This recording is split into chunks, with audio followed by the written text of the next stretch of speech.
ناکام نامرا ہوتا ہے۔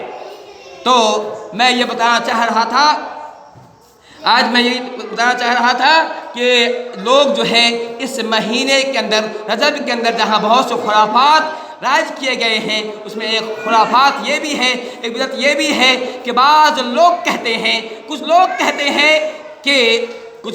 ایک بات اور میں کہہ دوں اچھے عمل تعلق سے، اچھے عمل کے میں نے کہا کہ اللہ تعالیٰ کے ہاں اچھا عمل درکار ہے۔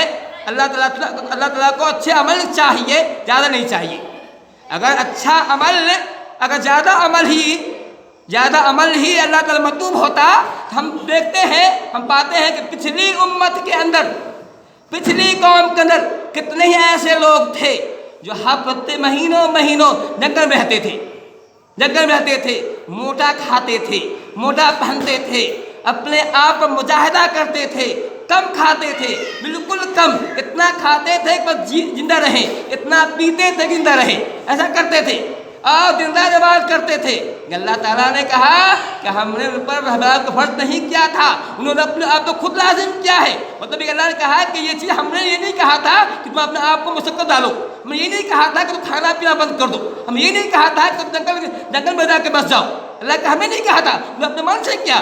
مطلب یہ ہوا کہ اللہ تعالیٰ کو زیادہ اگر پسند ہوتا تو وہ لوگ پسند ہوتے، کہ وہ لوگ پسند اللہ کو نہیں تھے، اللہ نے اس کی نقیر قرآن میں کی ہے۔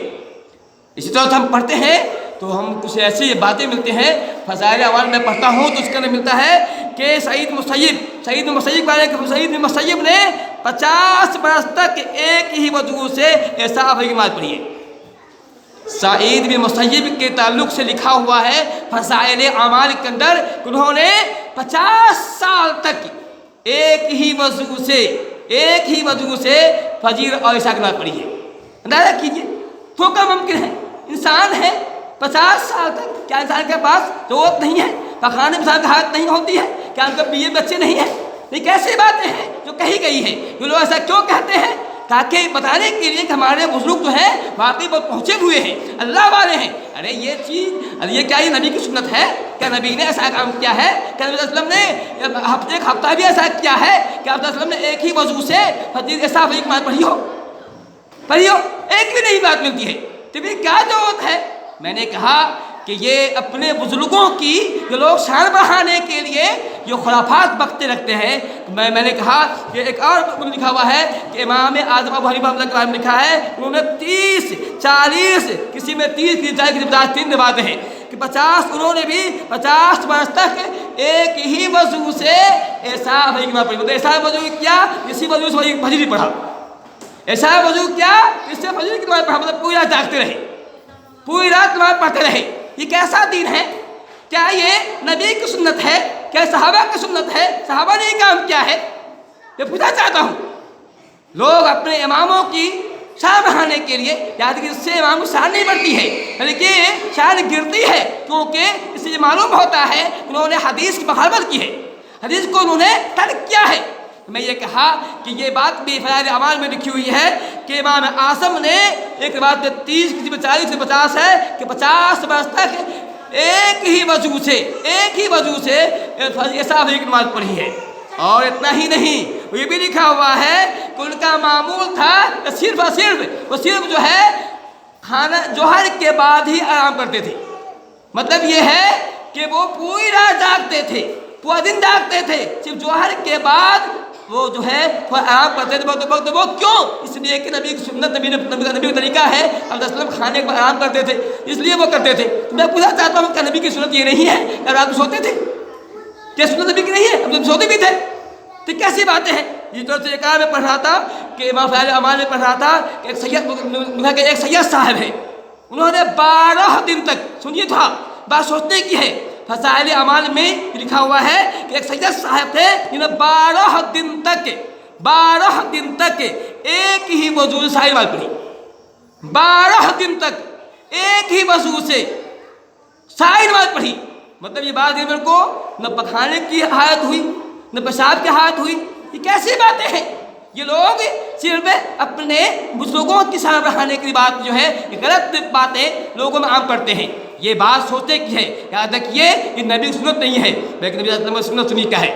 آپ صلی اللہ علیہ وسلم کے گھر آپ صلی اللہ علیہ وسلم گھر سے باہر تھے، 3 صحابی آپ گھر آتے ہیں اور آپ صلی اللہ علیہ وسلم کی بیوی سے پوچھتے ہیں کہ پیارے نبی کے اعمال کیسے تھے۔ 3 صحابی آ رہے ہیں، پوچھتے ہیں کہ اے مائی عائشہ، اے امت کی ماں عائشہ رضی اللہ عنہا، بتائیے پیارے نبی کے اعمال کیسے تھے، پیارے نبی صلی اللہ علیہ وسلم رات کی عبادت کیسی تھی؟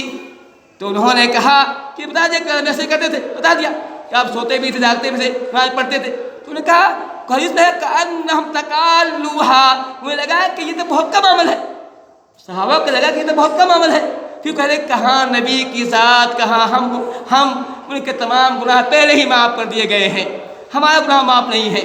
چنانچہ حدیث میں ہے کہ ان میں سے ایک نے کہا کہ میں ساری رات جاگوں گا، ساری رات قیام اللیل کروں گا، ساری رات نماز پڑھوں گا، رات میں نہیں سوؤں گا۔ دوسرے نے کہا کہ میں سالوں بھر صوم رکھوں گا، فاسٹنگ کروں گا، سالوں میں روزہ رکھوں گا، میں کہیں افطار نہیں کروں گا۔ تیسرے نے کہا کہ میں شادی نہیں کروں گا، بیوی سے الگ رہوں گا، کیونکہ شادی کرنے کے بعد آدمی بال بچے لگ جاتا ہے، آدمی جو ہے کچھ دین سے غافل ہو جاتا ہے۔ تیسرے نے تینوں نے یہ بات کہا، آپ صلی اللہ علیہ وسلم اتنے میں وہاں پہنچ گئے، تینوں کی بات سن لی۔ آپ فرمایا کہ تم ایسا کہہ رہے تھے، تم ایسا کہہ رہے تھے؟ کہاں ہم ایسا کہتے؟ کہا سنو، انی لاخشاکم باللہ، سنو اے میرے ساتھیو، میں تم سے زیادہ اللہ سے ڈرنے والا ہوں۔ کہا اے میرے ساتھی سنو، میں تم سے زیادہ اللہ سے ڈرنے والا ہوں، تم سے میرے دل میں تم سے زیادہ اللہ کا خوف ہے، لیکن میں رات میں سوتا بھی ہوں اور جاگتا بھی ہوں، رات میں سوتا بھی ہوں، قیام اللیل بھی کرتا ہوں، میں قیام اللیل بھی کرتا ہوں، سوتا بھی ہوں۔ آپ صلی اللہ علیہ وسلم کا طریقہ تھا، کبھی کبھی آپ صلی اللہ علیہ وسلم ایک ہی رات میں 3 بار اٹھتے تھے، 3 بار وضو کرتے تھے، 3 بار وضو کرتے تھے۔ یہاں دیکھیے کہ 12 دن تک ایک ہی وضو نہیں کیا، 12 دن تک ایک ہی وضو نہیں کیا، کوئی نماز پڑھا۔ تو یہاں کا نبی کا حدیث میں صاحب موجود ہے کہ کبھی ایک ہی رات میں 3 بار وضو کرتے تھے، ایسا ہے کہ نماز پڑھا، سو گئے، پھر جاگا، پھر وضو کیا، قیام اللیل کیا، پھر سو گئے، پھر اٹھا، 2 رکعت نماز پڑھی، وتر پڑھا، پھر سو گئے، پھر فجر کی نماز کے لیے اٹھے۔ میں نے کہا نبی کا طریقہ یہ رہا ہے کہ آپ صلی اللہ علیہ وسلم جو ہے 3 بار، میں یہ کہہ رہا تھا، آپ فرماتے ہیں کہ اے لوگوں سنو، میں رات میں سوتا بھی ہوں، جاگتا بھی ہوں، اس لیے تم بھی رات میں سویا بھی کرو، جاگا بھی کرو، رات میں تم قیام اللیل بھی کیا کرو، رات میں نماز بھی پڑھا کرو، سویا بھی کرو، تمہارے جسم کا بھی تم پر حق ہے، جسم کا حق ہے۔ پھر فرمایا کہ اے لوگوں، میں فاسٹنگ بھی کرتا ہوں، میں فاسٹنگ نہیں بھی کرتا ہوں، روزہ رکھتا بھی ہوں، روزہ توڑتا بھی ہوں، تم بھی یہ کیا کرو۔ پھر فرمایا کہ اے لوگوں، میں نکاح بھی کرتا ہوں، تم بھی نکاح کیا کرو۔ کہا فمن راغب فلیس منی، کہا جو سنت سے اعراض کرے وہ مسلمان نہیں، جو نکاح نہ کرے، جو نکاح نہ کرے وہ مسلمان نہیں۔ اب یہ کہا، میں یہ کہہ رہا تھا کہ اچھا عمل وہی ہوگا جو نبی کے طریقے پر ہو۔ اگر عمل زیادہ کیا جائے نبی طریقے پر نہیں تو وہ عمل اللہ تعالیٰ کا محبوب نہیں ہو سکتا ہے۔ اچھا عمل وہی ہوگا جو سنت کی روشنی میں ہو اور جس میں اخلاص پر مبنی ہو۔ تو میں آج یہ بتانا جا رہا تھا کہ لوگ کہتے ہیں کہ آپ صلی اللہ علیہ وسلم کو معراج اسی مہینے میں ہوا ہے، رجب کے مہینے میں آپ کو معراج ہوا ہے، کچھ بتانا چاہتے ہیں، کچھ لوگ یہ کہنا چاہتے ہیں